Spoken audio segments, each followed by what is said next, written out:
8 years ago, my husband and I were saving every single penny to buy our dream house and start a family. We were the couple everyone said was goals. My mother in law was always the generous one, constantly offering to help with bills, vacations, and even our wedding fund. We thought she just loved us.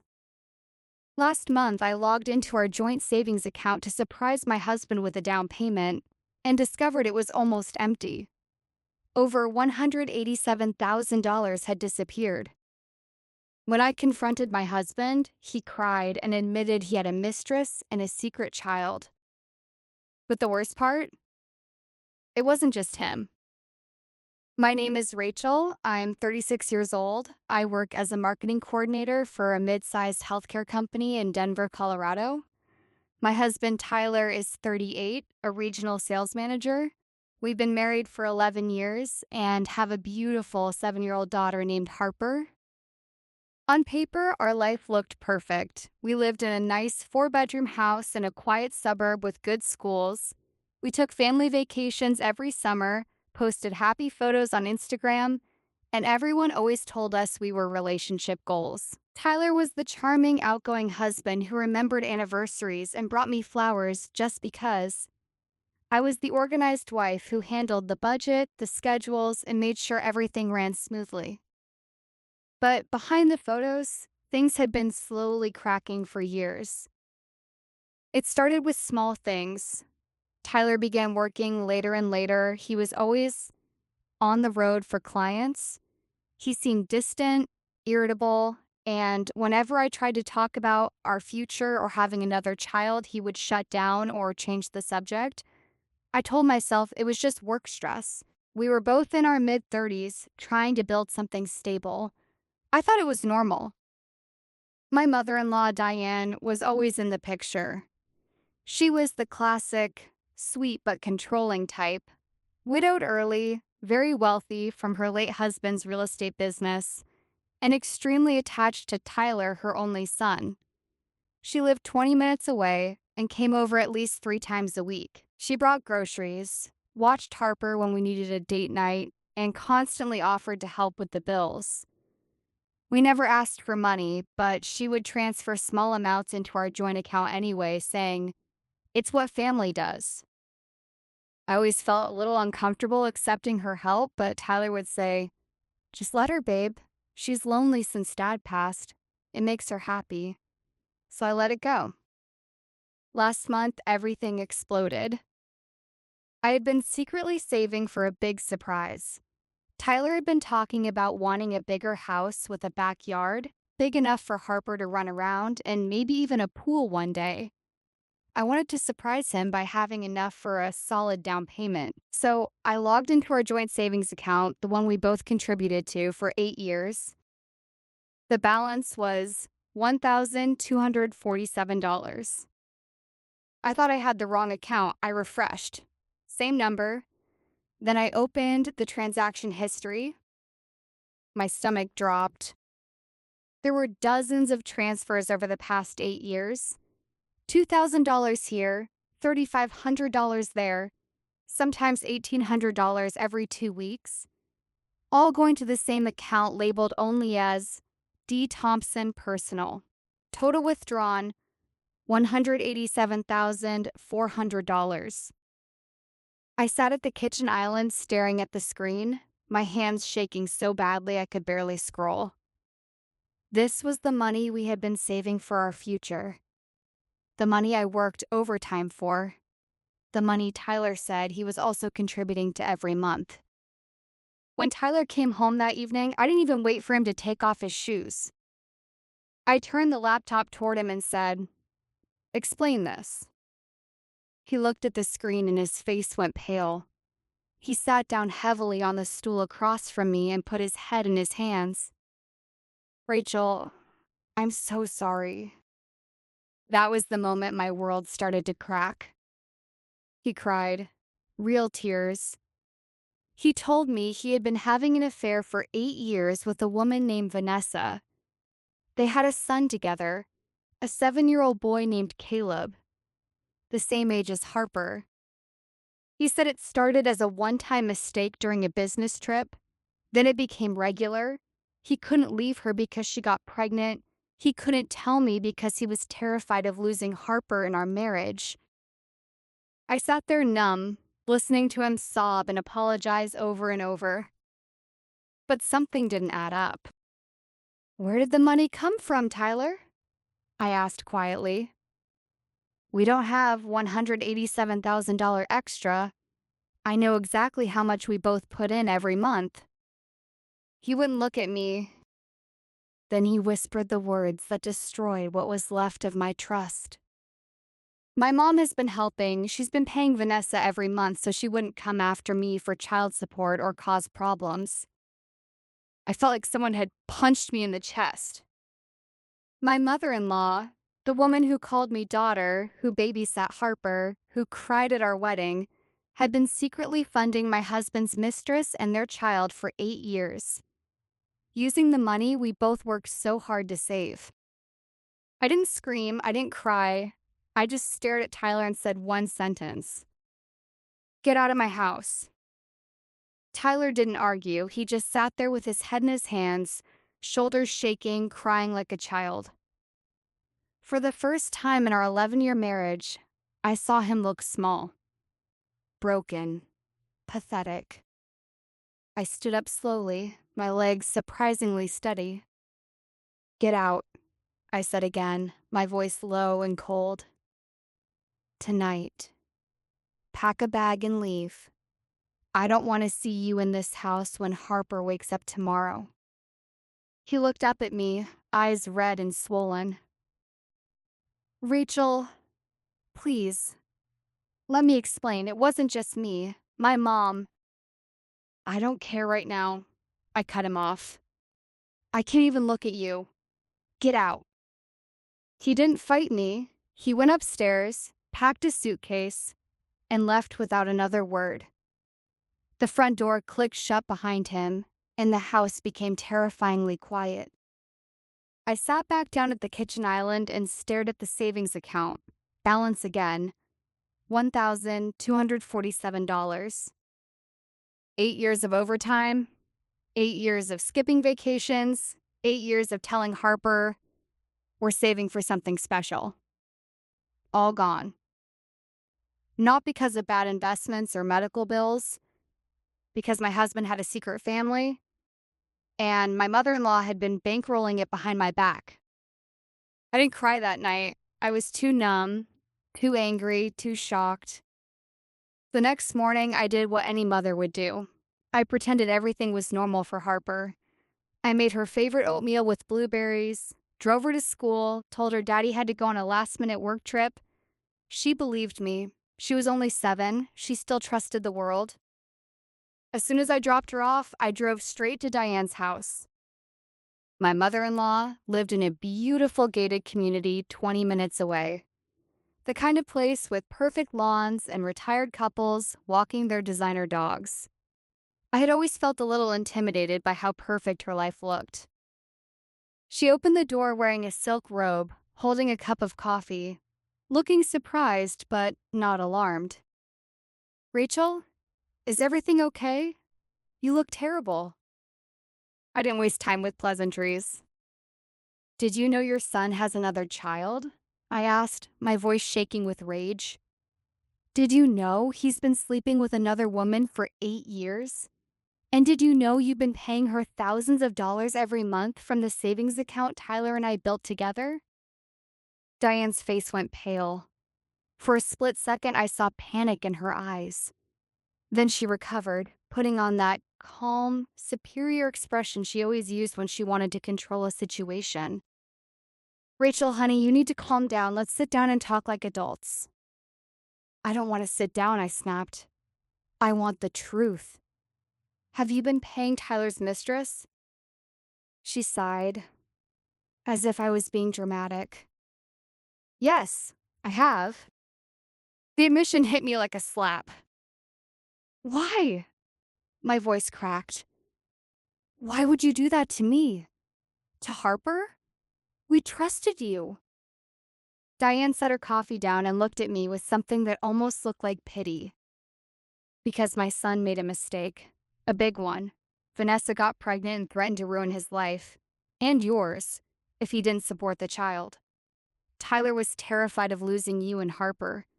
I stepped in to protect my family, to protect the life you two built together. I laughed bitterly. Protect us? By lying to me for 8 years? By stealing our future? By letting me believe we were building something real while you were funding his second family? She didn't flinch. Sometimes a mother has to make hard choices to keep her son's life from falling apart. I did what I thought was best. That was the moment something inside me snapped. I looked at this woman, the woman who had called me daughter, who had cried at our wedding, who had babysat Harper hundreds of times, and I saw her for what she really was. A manipulator, a enabler, someone who valued her son's image more than my dignity, more than Harper's right to truth. I took a step back. You didn't protect us, I said quietly. You destroyed us, and you don't get to decide what's best for my family anymore. I turned and walked out without another word. The drive home was a blur. When I got back, I sat on the floor of Harper's room, surrounded by her toys, and finally let myself cry. Ugly, choking sobs that shook my whole body. How do you explain to a 7-year-old that her grandmother helped her father betray her mother? How do you rebuild a life when the two people you trusted most have been lying to you for nearly a decade? That night, after Harper was asleep, I did something I never thought I would do. I opened my laptop and started looking for divorce lawyers. But more importantly, I started looking at myself. For 8 years, I had been the good wife, the organized one, the one who never rocked the boat, the one who trusted too easily. That version of Rachel was gone. A new one was waking up, and she was angry. She was hurt, but she was also done being quiet. The following days felt like walking through thick fog. I barely slept. Every time I closed my eyes, I saw Diane's calm, superior face telling me she was protecting her family. Every time I looked at Harper, I felt a knife twist in my chest. How was I going to explain to my innocent 7-year-old that her father had another child the same age as her, and her grandmother had helped hide it for 8 years? I took a week off work. I told my boss it was a family emergency. I spent the days trying to hold myself together for Harper while quietly falling apart when she wasn't looking. On the third day, Diane showed up at my door unannounced. She was dressed impeccably as always. Cream blouse, pearl earrings, perfect makeup. She carried a tray of homemade cookies like this was just another casual visit. "Rachel, we need to talk," she said, stepping inside without waiting for an invitation. I closed the door behind her, my arms crossed tightly over my chest. "There's nothing to talk about, Diane. You betrayed me. You betrayed Harper. You chose your son's comfort over my entire life." She set the tray down on the kitchen counter and sighed, as if I was the unreasonable one. "You're being dramatic. Tyler made a mistake. Men do that. I helped clean it up so your marriage wouldn't fall apart, so Harper wouldn't grow up in a broken home. I thought you would eventually understand." I laughed. It came out sharp and bitter. "Understand? You stole 8 years of our future. You paid another woman to keep quiet while I was planning our life together. You sat at my dinner table, played with my daughter, and smiled at me while knowing the truth. How am I supposed to understand that?" Diane's expression hardened. "Because family means protecting each other even when it's messy. Tyler is my son. I will always choose him." That sentence was the final crack. I stepped closer to her, my voice low and steady. "Then choose him, but you no longer have a place in this family. You are not welcome here anymore. Not in my house, not around my daughter. If you try to contact Harper behind my back, I will take legal action." For the first time, I saw real shock in her eyes. "You can't do that. I'm her grandmother." "You stopped being her grandmother the day you chose to lie to her for 8 years," I said. "Now get out." She left without another word, but not before giving me one last look, a mix of disbelief and cold anger. After she was gone, I sat on the floor in the living room and cried until my eyes burned. But this time, the tears weren't just from pain. They were also from a strange, fierce clarity. I was done being the nice, understanding wife. I was done letting people use my kindness against me. I started making real plans. I hired a divorce lawyer the next day, a sharp, no-nonsense woman named Laura, who specialized in high-conflict cases involving infidelity and family interference. She listened to my story without judgment and immediately started building a case. I also opened a new bank account in my name only and moved what little money was left into it. I changed all passwords. I blocked Diane and Tyler on everything. But the hardest part was Harper. 2 nights later, she crawled into my bed at 2 a.m., clutching her favorite stuffed bunny. "Mommy, why is Daddy not coming home? Did I do something bad?" My heart shattered into a million pieces. I pulled her close and whispered, "No, baby, you did nothing wrong. Sometimes grown-ups make mistakes, big mistakes. Daddy made some very big mistakes, and Grandma helped him hide them. It's not your fault. It's never your fault." She cried quietly against my chest. "Will Daddy still love me?" I kissed the top of her head, tears falling into her hair. "He will always love you. But right now, Mommy needs to take care of us. And I promise I will never let anyone hurt you again." That conversation broke me and rebuilt me at the same time. I realized I wasn't just fighting for myself anymore. I was fighting for my daughter's future, for her to grow up knowing she was worthy of honesty, respect, and unconditional love. A week later, Tyler tried to come back. He showed up at the door with flowers and tears, begging for one chance to explain everything. I didn't let him inside. I stood in the doorway and looked at the man I had once loved with my whole heart. "You don't get to explain anymore, Tyler. You had 8 years to tell me the truth. Instead, you let your mother pay off your mistakes while I planned our future in the dark." He started crying. I was scared. I didn't want to lose you. I didn't want to lose Harper. "You already lost us the day you chose to lie," I said quietly. "Now I'm choosing me. And Harper. We deserve better." I closed the door. That night, for the first time in weeks, I slept without waking up in panic. The road ahead was still long. Divorce proceedings would be ugly. Diane would probably fight dirty. Tyler might try to use Harper against me. But I wasn't the same Rachel who used to smile and stay silent to keep the peace. I was becoming someone new. Someone stronger. Someone who finally understood that protecting my daughter sometimes meant protecting her from the very people who were supposed to love her most.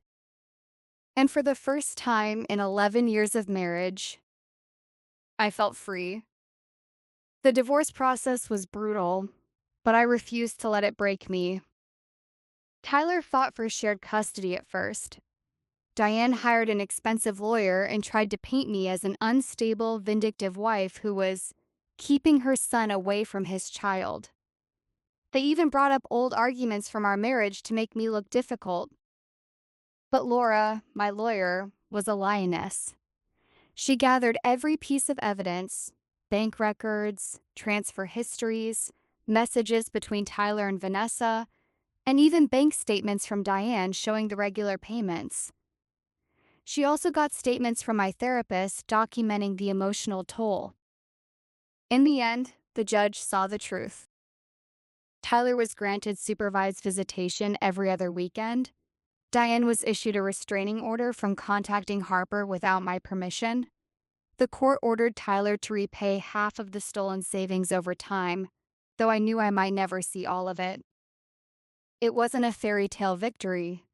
It was messy, painful, and exhausting. But it was mine.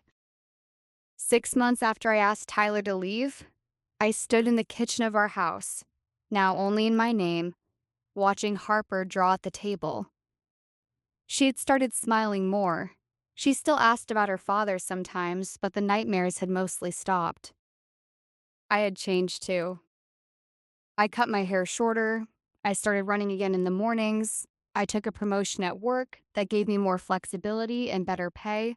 I even started a small side project, a blog about navigating life after betrayal, written anonymously at first, then more openly, as women from all over the US and Europe began messaging me saying, "Your story gave me courage." One evening, Harper looked up from her drawing and asked, "Mommy, are you happy now?" I knelt down beside her and brushed a strand of hair from her face. "I'm getting there, baby. Some days are still hard, but I'm happier than I was before, and I'm proud of us." She smiled, that bright, gap-toothed smile that always melted my heart. I'm proud of us, too. A year later, I stood in a small courtroom again, this time for something completely different. I had just finalized the purchase of a new townhouse closer to Harper's school and my work. No more big suburban house filled with painful memories. Just a fresh start for the two of us. Tyler had remarried Vanessa. They had another child. I heard through mutual friends that Diane was still trying to control their lives, but that wasn't my problem anymore. I didn't hate Tyler anymore. The anger had slowly turned into a quiet sadness for the years we wasted, for the family we could have had if he had chosen honesty. But I no longer carried his mistakes. One sunny Saturday afternoon, Harper and I were planting flowers in the small backyard of our new home when she suddenly asked, "Mommy, do you think Daddy and Grandma will ever say sorry for real?" I wiped the dirt from my hands and looked at my daughter. Strong, kind, and resilient beyond her years. "Maybe one day," I said gently. "But even if they don't, we don't need their apology to be happy. We're building our own life now. And we're doing pretty great, aren't we?" She nodded and hugged me tight. "Yeah, we're doing great." As the sun set over our little garden, I felt a deep sense of peace I hadn't known in years. I had lost a marriage. I had lost the illusion of a perfect family. But I had gained something far more valuable. Myself, my strength, my voice, and the certainty that no matter what happened next, I would never again let anyone, not a husband, not a mother-in-law, not anyone, decide my worth or my future. Harper and I were going to be okay. Not because the pain disappeared, but because we had learned how to carry it and still bloom anyway.